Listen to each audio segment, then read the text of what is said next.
प्यारी भाभी। अक्सर देखा जाता है कि भाभी और नंद के बीच हमेशा रिश्ता कड़वाहट भरा रहता है, लेकिन ऋचा और उसकी भाभी बिल्कुल बेस्ट फ्रेंड्स की तरह रहते थे। उनके बीच इतना अच्छा रिश्ता था कि अपनी सारी बातें एक दूसरे से शेयर करते थे। कृति अपनी नंद को छोटी बहन की तरह मानती थी और ऋचा भी हमेशा उसे बड़ी बहन की तरह इज्जत देती थी। घर में ऋचा की शादी तय करने की बात चल रही होती है, लेकिन ऋचा अपनी मर्जी से शादी करना चाहती थी और उसे एक लड़का पसंद भी था। परिवार वालों को बताने से पहले वो सोचती है कि उसे अपनी भाभी से ये बात शेयर करनी चाहिए। भाभी, मुझे आपसे एक बात बतानी है। हाँ हाँ, बोलो ना। भाभी, मेरी ऑफिस में एक लड़का है जो मुझे पसंद करता है। मुझे इतना नहीं पता कि हमारी शादी होने लायक हमारे बीच बॉन्डिंग है या नहीं, पर उसके साथ टाइम स्पेंड करना मुझे अच्छा लगता है। तो क्या मैं तुम्हारे भैया से उस लड़के के बारे में बात करूं? नहीं भाभी, अभी मुझे सिर्फ पसंद है, प्यार वाली कोई बात नहीं है। अच्छा, जैसा तुम्हें ठीक लगे। तुम थोड़ा लड़के के बारे में पता करो, घर वालों को पहले बताना ठीक भी नहीं है। ऋचा को उस ऑफिस में काम करते हुए 1 साल बीत जाता है। करण और ऋचा के बीच अच्छा रिलेशनशिप रहता है। करण, तुम्हारा शादी के बारे में क्या ख्याल है? सोचना क्या है, अब शादी तुमसे ही करनी है मुझे तो। सच? तुम्हें मेरे ऊपर कोई शक है क्या? नहीं, बिल्कुल बिल्कुल नहीं। अच्छा, तो क्या मैं अपने घर वालों से तुम्हारे बारे में बात करूं? मैं अभी शादी के लिए तैयार नहीं हूँ। मैं एक प्रोजेक्ट पे काम कर रहा हूँ। अगले साल तक प्रोजेक्ट कंप्लीट हो जाएगा, उसके बाद ही मैं शादी करने के बारे में सोचना चाहता हूँ। लेकिन अब मेरे घर वाले शादी के लिए फोर्स करना स्टार्ट कर रहे हैं मुझे। तो क्या हुआ, तुम अपने घर वालों से बात कर सकती हो। तुम्हारी मर्जी के बिना वो थोड़ी तुम्हारी शादी करा देंगे कहीं पर। ठीक है, मैं समझती हूँ, लेकिन अगर हम अभी शादी नहीं कर सकते तो हम मंगनी तो कर सकते हैं ना, फिर अगले साल में शादी कर लेंगे। यार, एक प्रेशर आ जाता है दिमाग में और मैं अपना काम फ्री होकर करना चाहता हूँ। करण शादी के लिए तैयार नहीं होता। ऋचा घर आकर अपनी भाभी से बात करती है। क्या हाल है तुम्हारे करण के? आजकल उसके बारे में ज्यादा बात नहीं करती तुम।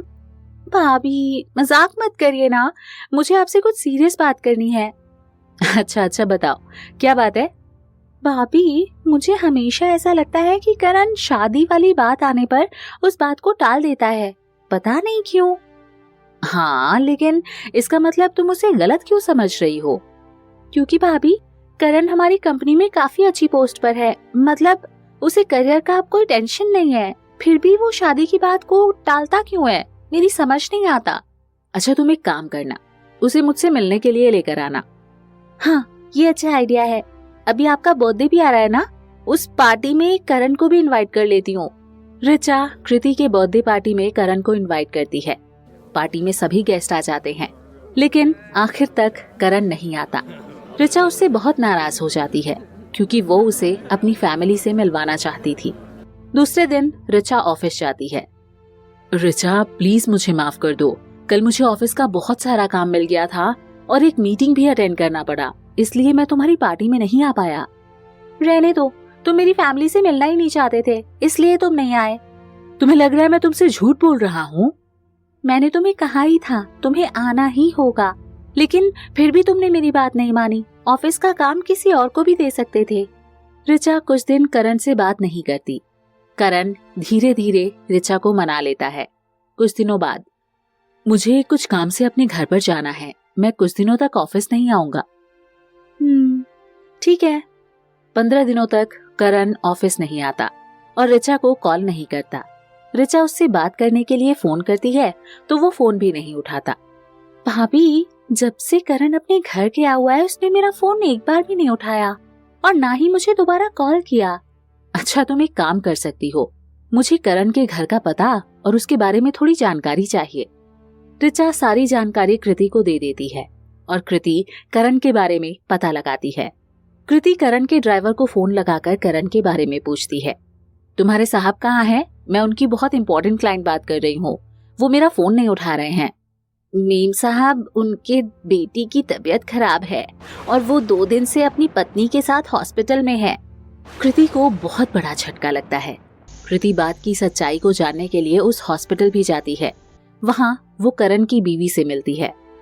ऋचा, सच में करण शादीशुदा है और उसकी बेटी भी है जो हॉस्पिटल में एडमिट है। ऋचा रोने लगती है। भाभी, मेरे साथ ही ऐसा क्यों हुआ? मैंने ऐसा क्या उसका बुरा किया था कि उसने मुझे इतना बड़ा धोखा दिया और इतने दिनों तक धोखे में रखा? तुम्हें अपने आप को खुशकिस्मत मानना चाहिए कि तुम्हें सच्चाई का पता चल गया, नहीं तो पता नहीं और कब तक धोखे में रखता। कृति ऋचा को काफी हिम्मत देती है और उसकी मूव ऑन करने में मदद करती है। कृति के कारण ऋचा की जिंदगी खराब होने से बच जाती है।